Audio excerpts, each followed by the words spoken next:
Good day, everybody, and welcome to today's episode on my Malaysian Johor Bahru retirement video series. And today I'm going to share my 2 cents on the vehicle entry permit or the VEP saga that has happened so far.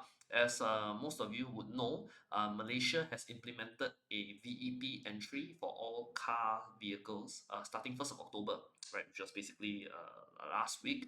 Right, so as of 1st of October, if you are driving a Singapore car from Singapore into Malaysia through JB, right, the car will need to be registered first. So, and the Malaysian government has been actually trying to do this for some time. So, when they say registered means you have to go to a website, right, which I will list over here, and you need to then submit your car vehicles, the driver of the vehicle, as including some insurance information, and they ask for things like the car chassis and the engine number and some other details about the car, which most of it you can get from the LTA website or the One Motoring website in Singapore, right? The purpose of the Malaysian government trying to register all the cars is to basically track all these foreign vehicles which are entering Malaysia lah. I mean, the common thing is to say they want to track unpaid summons from years ago. I don't think that will be effective because a lot of the cars in Singapore are already scrapped. Okay, but for those old cars, right, or people change cars, but it doesn't matter. I mean, it's a good practice. I mean, even Singapore uh, has a VEP as well. And the Singapore VEP also quite similar to the Malaysia VEP. So if a Malaysian want to drive a Malaysia car into Singapore, you also need to register at LTA website to get a VEP. So this process is not new, right? I think for Malaysia, they have been trying to do this for many, many years. I think more than 10 years ago, this VEP thing has been done. But actually, my opinion is that it's a huge, huge exercise because literally we are talking about tens of thousands, I don't know, maybe hundreds of thousands of Singapore cars that have to possibly enter Malaysia. And I think the Malaysian government, in short, they underestimate the amount of cars that Singapore has. And they try to do all the registration in too short a time. I think they announced this, the most recent one was in July, and they only, that's basically about 2 and 3 months, right? Which is not enough time for the agency, right, to register so many Singapore cars. So that was problem number one. I think basically at the Malaysian government side, they underestimate the entire exercise. It's a very, very big exercise and actually will take a much bigger team or a longer period to register all the Malaysian cars. Number two, of course, if like most complaints that people have about the VEP, the Malaysian VEP, is that the process is cumbersome, right? Which is true. Part of it, if you ask me, is the user interface on the Malaysian VEP website is not good, right?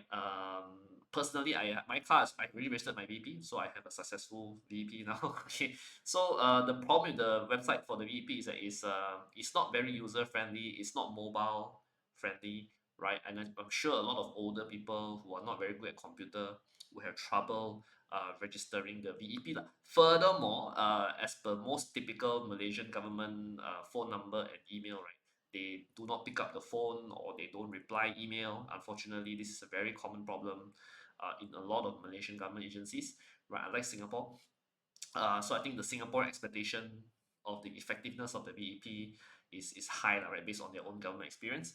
But of course, the phone numbers and the emails are very slow to reply. And if you go, yeah, it might take weeks or months, right? And if you go to the VEP office in Tangga Bay, right, and they have one more now in Woodlands, right? I think, like I said, they totally underestimate the amount of people who want to apply for VEP. So that's that's basically the first and second problem of the VEP issue, right? Which I think leads to the situation that we are today. So as a result, I believe a lot of people have not gotten their VEP fully done yet. Most people are in various stages of registration. Some people like myself, and I think I know a lot of people who actually got their VEP successfully. But I mean, everybody complained it was a painful process. But a lot of people I know got it done. There are also a lot of people I know done halfway and then got some problem and then they are stuck there, right? And trying to resolve it. But I think that's all a matter of time, right? Eventually, most people will get their VEP resolved lah. So what happened? Yeah, in my own experience, doing VEP, yes, as I mentioned, I also faced a problem because I had an old car that was registered, and I wanted to deregister that car because I had changed car already, right? And very funny, the VEP website don't have option to delete car one. You can add car, but you cannot delete. Okay, and you cannot modify once you submit. Very stupid one. So I think So that was a part of the problem I faced, right? Trying to delete my initial car, but that took some time to resolve. But once that was done, I think the process was fairly okay. The other problem, I said, there were some UI problems, user interface problems, right? The phone number field I thought was too small, and like I said, this thing is not mobile friendly at all, right? This website, which is again the problem of most Malaysian government websites. It's not just the VP website, okay? Just in case, for you guys to know. But of course, ultimately, it works in the end, provided you do everything correctly, lah. Right? So I think that's the challenge because you have to take into account human error, right? And this website, unfortunately, is not forgiving for human error. Okay. So on the 1st of October, right, what happened was that I didn't drive in on the 1st of October. I think many people noticed that on the 1st of October, the car traffic into JB was low. And that was because I think most people are just afraid to be on day one, right? Day one, just to see what happens, right? In case some hiccups or problems happen. So day one traffic, I think was very good. I went in on day two, and I don't face a problem now. So now my car is fully on VP. I go in out JB Singapore, no problem. And of course, traffic has actually steadily picked up until today, right? I have seen the traffic pick up day by day, lah, right? As most people get the confidence to drive into JB. And most people who already have the VP, lah. And actually, like this morning when I drove in, there was still quite a lot of Singapore cars. It's like, it's not to say that the road is like empty, that type. There's still many Singapore cars entering JB. Of course, the jam is not as bad as before VP. I think definitely the traffic has reduced, right? For people who, of course, traffic has reduced because those people who got no VP, they don't dare to drive in, right? But then again, it's not zero either. There is still quite a number of Singapore cars entering JB. It still takes me roughly 45 minutes, 1 hour to cross the border most of the time.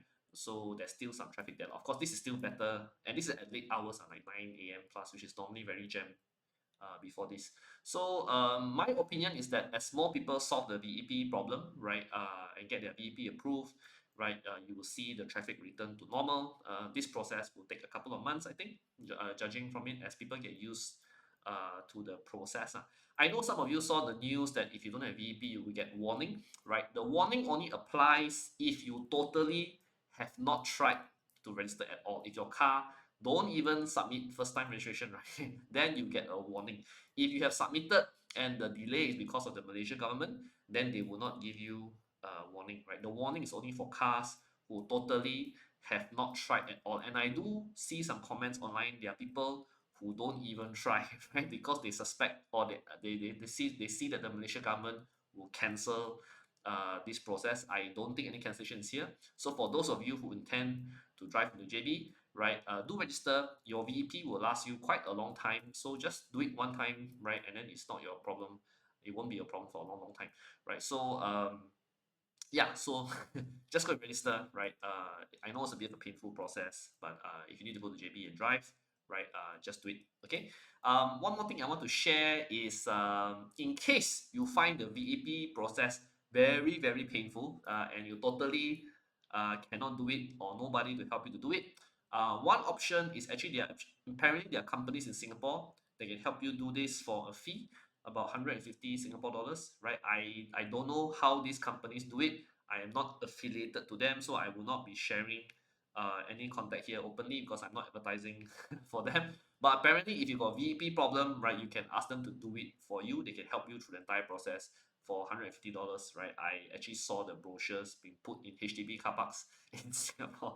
Okay, I don't know whether how legal they are, how they do it, right? But apparently, it works and they can get it done for you. They are doing a good job as a consultant to help you solve the VEP problem.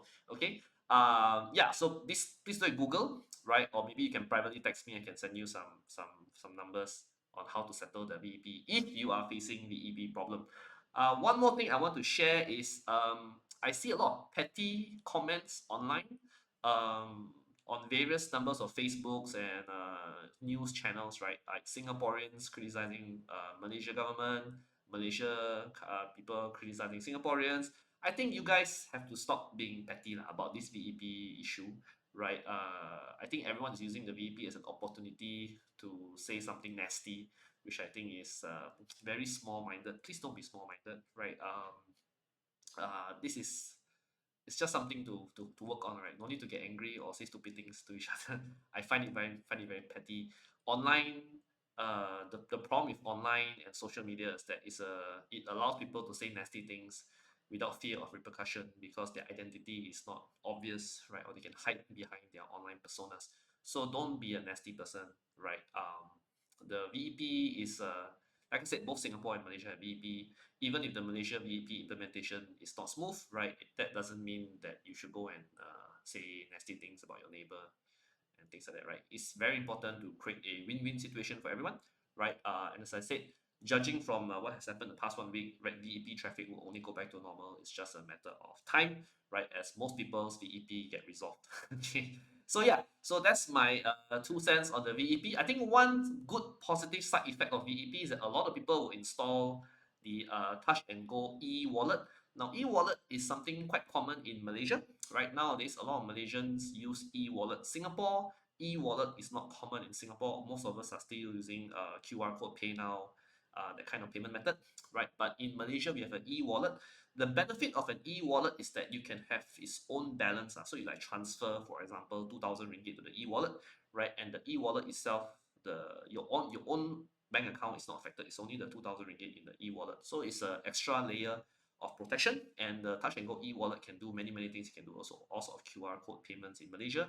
Lots of merchants accept QR code as well. So lots of Malaysians are using the e-wallet today. So that's a one. Even in China, also e-wallet quite common, right? Because it adds another layer of protection from your bank account, right? So that's the plus point, right? I think of a VEP, unintentional plus point. A lot of people have e-wallet. Yeah. So thank you very much. If you guys have any stories to share about VEP or how to get your VEP done better, or you want to complain about the VEP, but please don't be nasty. Please let your comments be civil. Leave it in the comments below. More than happy to share VEP stories with everyone here. If you like our content, do like, share, and subscribe to our YouTube channel. And we hope to share more useful content on this moving forward. Thank you very much, and bye bye.